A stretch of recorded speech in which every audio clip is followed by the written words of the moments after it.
Ok, pessoal, vamos aqui para mais uma aula com questões relacionadas à prova do Enem. Questões de língua portuguesa, mais especificamente a parte da semântica da língua portuguesa.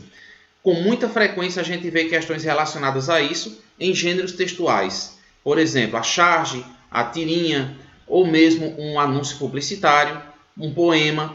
Então a gente vai fazer aqui a análise de algumas questões, pegando provas diferentes do Enem. Vamos lá?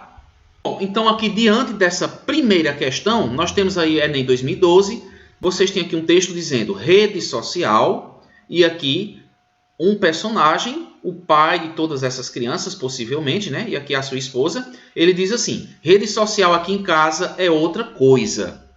A pergunta é, o efeito de sentido da charge, preste atenção no gênero textual, esse efeito de sentido é provocado pela combinação de informações visuais, está aqui a imagem, e recursos linguísticos, que são as palavras utilizadas na produção do gênero. No contexto, olha só, gente, no contexto da ilustração, a frase proferida recorre ao quê?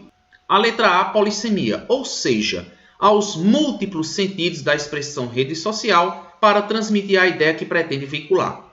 Letra B, a ironia para conferir um novo significado ao termo outra coisa. Letra C, a homonímia para opor, a partir do advérbio de lugar, o espaço da população pobre e o espaço da população rica. Letra D, a personificação para opor o mundo real pobre ao mundo virtual rico. Letra E, a antonímia para comparar a rede mundial de computadores com a rede caseira de descanso da família.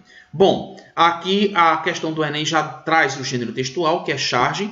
Você sabe que a charge é utilizada em veículos de informação, por exemplo, nos jornais. E o objetivo da charge é, a partir do humor, fazer uma crítica. Quando você tem todo esse conhecimento assimilado, vamos partir para a questão do contexto. Por quê? Determinada palavra adquire um novo significado de acordo com um contexto, ou seja, uma situação específica que faz com que aquela palavra mude de significado. Nesse caso aqui nós temos a expressão rede social, que é o que está em análise. Então, nós temos aqui rede social, dentro de um contexto de época, uma referência à rede mundial de computadores, que deveria ser acessível para toda a população, seja ela de ricos ou de pobres. Internet para todos. Aqui, a situação mostra a palavra rede no seu sentido literal. Rede, o objeto de balançar, um objeto para descanso, né? Social, porque envolve muitas pessoas dentro de uma mesma rede. Então veja, se eu sei que a charge utiliza-se do duplo sentido para provocar uma reflexão, é um duplo sentido proposital, eu estou, gente, diante de uma polissemia. Poli quer dizer vários, semia quer dizer sentido, ou seja, os vários sentidos da expressão rede social. Uma rede social de computadores e uma rede social ao pé da letra, que seria essa rede social que nós estamos vendo aqui, certo? Portanto, polissemia, letra A. Como é que eu vou entender que é uma polissemia? Porque poli quer dizer vários, semia tem a ver com sentido, os vários sentidos. Professor, mas por que aqui não é uma ironia? Ora, a charge é um recurso irônico, sim, mas para conferir um novo significado ao termo outra coisa, não. O significado está atrelado à expressão rede social e não à expressão outra coisa. Homonímia para opor, não. A homonímia, sim, eu posso ter até os homônimos perfeitos, que são aquelas palavras que se escrevem igual e se fala também da mesma maneira. Só que a homonímia não está ligada a essa questão de contexto. O homônimo perfeito pode até ter a mesma palavra, o mesmo sentido. Mas os homônimos perfeitos, elas têm palavras dicionarizadas. Elas são palavras que têm o seu sentido já válido, o seu sentido já intocável, o seu sentido que já não pode mais ser alterado. Enquanto na polissemia, uma palavra ela pode até ganhar um novo sentido de acordo com um contexto diferente. Por exemplo, a palavra cabeça. No dicionário existem os significados corretos da palavra cabeça. Mas numa polissemia, eu posso dizer que um time é cabeça de chave, eu posso dizer que ele é o cabeça da revolução. Então a palavra cabeça ela adquire vários sentidos de acordo com o contexto. No caso da homonímia, já tem os seus sentidos fechados. Ok? A personificação, está dizendo na letra D? Não, personificação é prosopopeia, que é atribuição de atitudes para objetos, já não tem nada a ver com isso aqui. E antonímia muito menos, porque não estamos falando de sentidos contrários, ok, pessoal? Muito bem. Na segunda questão, nós temos o Enem 2012, que diz o seguinte: aquele bêbado, juro nunca mais beber, e fez o sinal da cruz com os indicadores. Acrescentou álcool. O mais, ele achou que podia beber. Bebia paisagens, músicas de Tom Jobim, versos de Mário Quintana, tomou um pileque de Segal. Nos fins de semana, me bedava-se de Índia Reclinada, de Celso Antônio. Curou-se 100% do vício, comentavam os amigos. Só ele sabia que andava bêbado que um gambá. Morreu de etilismo abstrato, no meio de uma carraspana de pôr do sol no Neblon, e seu féretro ostentava inúmeras coroas de ex-alcoólatras anônimos. A causa-morte do personagem, expressa no último parágrafo, adquire um efeito irônico no texto porque, ao longo da narrativa, ocorre o quê? Letra A. Diz que ocorre uma metaforização do sentido literal do verbo beber. Letra B. Fala da aproximação exagerada da estética abstracionista. Letra C. Apresentação gradativa da coloquialidade da linguagem. Letra D. Exploração hiperbólica da expressão inúmeras coroas. Ou letra E. Citação aleatória de nomes de diferentes artistas. Quando você analisa esse texto, você percebe que está diante de um romance ou um trecho de um romance. Então nós temos aqui um texto narrativo. A narrativa pertence à ficção. A ficção pertence à literatura. A linguagem literária permite as figuras de linguagem para que a gente não interprete aquele enunciado, aquele texto, ao pé da letra. Então eu tenho que estar consciente disso. Diante disso, eu vou precisar recorrer à metáfora, à comparação, à prosopopeia, às hipérboles, enfim. Bom, a causa-morte do personagem, de que o personagem morreu. Os amigos achavam que ele estava curado do vício de 100%. Lá em cima tem uma frase interessante que é esta: álcool. Juro nunca mais beber, e fez o sinal da cruz com os indicadores, acrescentou álcool. Ele nunca mais vai beber álcool, mas de outra coisa ele pode se embebedar. Então ele se embebedou de muita literatura.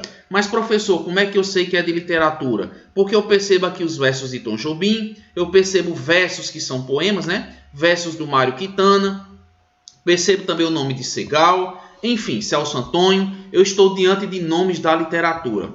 Embebedar-se de leitura significa também você sair de uma realidade. Significa que você também está em uma situação mais alegre, uma situação mais desprovida dos problemas da realidade, mas não se embebedar ao pé da letra. Veja que eu estou pegando o verbo beber, estou tirando do seu sentido literal, que o próprio personagem já tirou quando diz que embebedava-se de álcool, estou colocando um sentido figurado, ao dizer que ele embebedava-se no sentido de que ele apreciava ao extremo, né? Ele gozava daquela situação de paz, daquela situação de fuga da realidade por causa da literatura que ele consumia. Então, diante disso, eu vou marcar como alternativa correta, você já deve estar imaginando, a letra A, porque há realmente a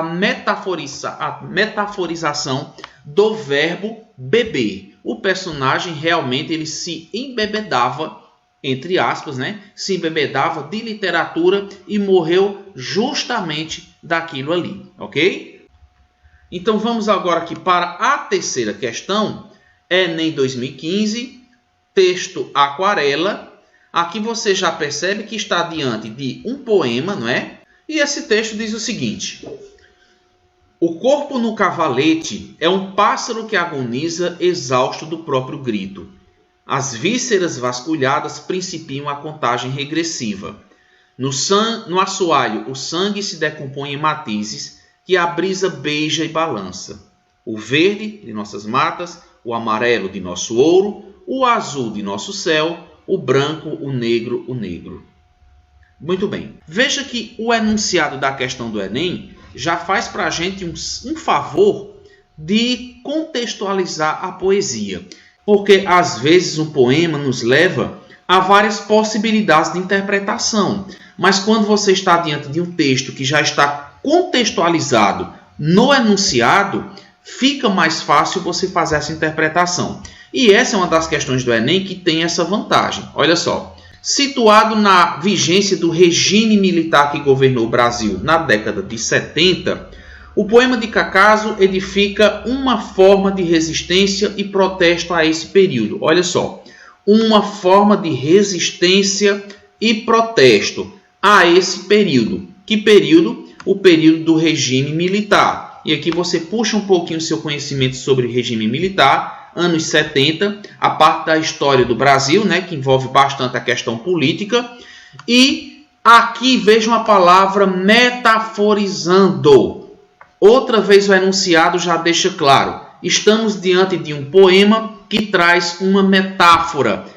Nas alternativas, pessoal, essa metaforização tem a ver com as artes plásticas deturpadas pela repressão e censura, a natureza brasileira agonizante como um pássaro enjaulado, o nacionalismo romântico silenciado pela perplexidade com a ditadura, o emblema nacional transfigurado pelas marcas do medo e da violência, ou as riquezas da terra expoliadas durante o aparelhamento do poder armado.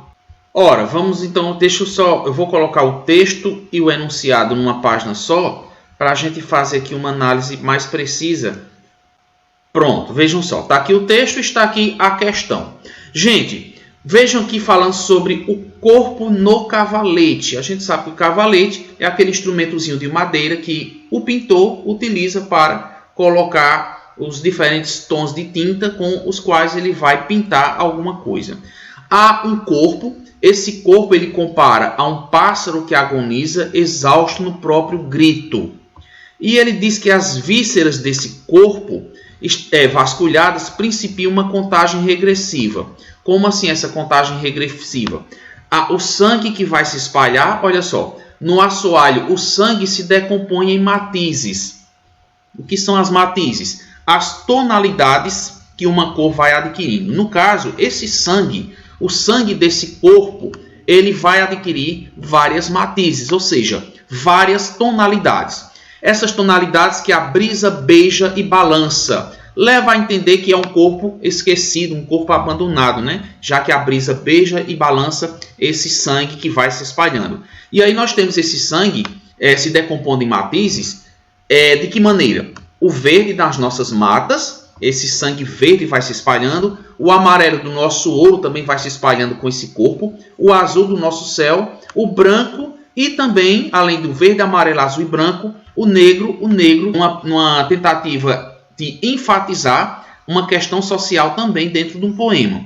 Agora, quando a gente pega a referência a esse sangue que se espalha, quando a gente pega aqui no enunciado expressões como formas de resistência e protesto, protestos durante o regime militar muitas vezes terminavam em assassinatos, terminavam em mortes. Então, diante de todo esse contexto, em que o sangue que representa o povo brasileiro se decompõe em verde, amarelo, azul e branco, e é um sangue de um negro, veja que toda essa assimilação que eu estou fazendo aqui com vocês nos levam a ler os enunciados para chegar a uma alternativa correta. A gente percebe que a letra A é uma referência às artes plásticas. Não faz muito sentido dentro desse texto, né?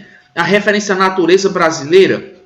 Olha só, nós citamos a natureza brasileira quando falamos o verde das nossas matas e o azul do nosso céu. Então, sim, há uma certa referência à natureza brasileira. Mas será que o poema está fazendo referência só à beleza da nossa natureza? Ou ela vai englobar alguma coisa a mais? Olha a letra C. Ao nacionalismo romântico. Não, nacionalismo romântico vai nos levar ao indianismo da literatura, né? Ao homem indígena. Aqui, o homem é o homem que faz protesto, é o povo brasileiro que não suporta esse regime militar autoritarista. Então, não é uma referência ao nacionalismo romântico. Deixa isso para a literatura. Emblema nacional, transfigurado pelas marcas do medo e da violência. Medo e violência na ditadura militar? Sim. O emblema nacional, está aqui o emblema nacional, a bandeira verde, amarelo, azul, branco, né? A bandeira nacional, transfigurado, ou seja, transformado pelas marcas da violência. Sim, a nossa bandeira se juntou ao sangue de quem morre tentando defender seus direitos. Então a letra D é a que vai se encaixar como alternativa correta. Na letra E se refere às riquezas da terra expoliadas durante o aparelhamento do poder armado. Riquezas da terra, a gente pode até mencionar aqui o verde, o amarelo, o azul e o branco como riquezas da nossa terra. Mas expoliadas, no sentido de deslegitimada, talvez fosse a alternativa mais próxima da resposta correta, né? Já que também estamos falando das riquezas na terra, mas veja aqui a referência também, o negro, né? Referindo-se também à pessoa que representa parte da nossa nação. Então tem mais a ver com o emblema nacional, por estar se referindo justamente a um ser humano. E aí, quando a gente também vê essa questão de expoliada durante o aparelhamento armado, eu vou entender sim, expoliado como deslegitimado, né? Retirado, né? As riquezas da terra retiradas durante o aparelhamento do poder armado. Mas na verdade não é exatamente as riquezas da terra, mas o valor que o emblema nacional transfere ao poema. Quando a gente fala de regime militar, a gente fala de nacionalidade, a gente fala de pessoas oprimidas, a gente fala de tentativa de silenciar ideologias políticas que vão contra o sistema, que vão contra aqueles que governam o país naquele momento. Então, ao mesmo tempo, utiliza-se o patriotismo para justificar o sangue, para justificar as mortes. Então, emblema nacional, bandeira brasileira, tem muito mais a ver com regime militar do que riquezas da terra, que teria mais a ver com colonização. Certo, pessoal? Prestem sempre atenção, volto a dizer, em palavras como metáfora, contexto histórico como regime militar e forma de resistência e protesto, que é uma referência à poesia de Cacaso. Veja novamente que todo um contexto é fundamental para que você perceba a diferença de respostas nos enunciados. Ok? Vamos à quarta questão. Nessa quarta nós temos uma crônica. Esse texto aqui é do Enem 2016. Você não pode acreditar. Você não pode acreditar, mas houve um tempo em que os leitores deixavam as garrafinhas de leite do lado de fora das casas, seja ao pé da porta, seja na janela. A gente ia de uniforme azul e branco para o grupo, de manhãzinha, passava pelas casas e não corria que alguém pudesse roubar aquilo. Você pode não acreditar, mas houve um tempo em que os padeiros deixavam o pão na soleira da porta ou na janela que dava para a rua. A gente passava e via aquilo como uma coisa normal. Você pode não acreditar, mas houve um tempo em que você saía à noite para namorar e voltava andando pelas ruas da cidade, caminhando displicentemente, sentindo o cheiro de jasmim e de alegria, sem olhar para trás, sem temer as sombras. Você pode não acreditar. Houve um tempo em que as pessoas se visitavam airosamente, chegavam no meio da tarde ou à noite e contavam casos, tomavam café, falavam de saúde, tricotavam sobre a vida alheia e voltavam de bonde às suas casas. Você pode não acreditar, mas houve um tempo em que o namorado primeiro ficava andando com a moça numa rua perto da casa dela. Depois passava a namorar no portão, depois tinha ingresso na sala da família. Era sinal de que já estava praticamente noivo e seguro. Houve um tempo em que havia tempo. Houve um tempo. Muito bem. Olha só. Nessa crônica, aqui o enunciado do Enem, mais uma vez situando o leitor ao gênero. Nessa crônica, a repetição do trecho. Você não pode acreditar, mas houve um tempo em que.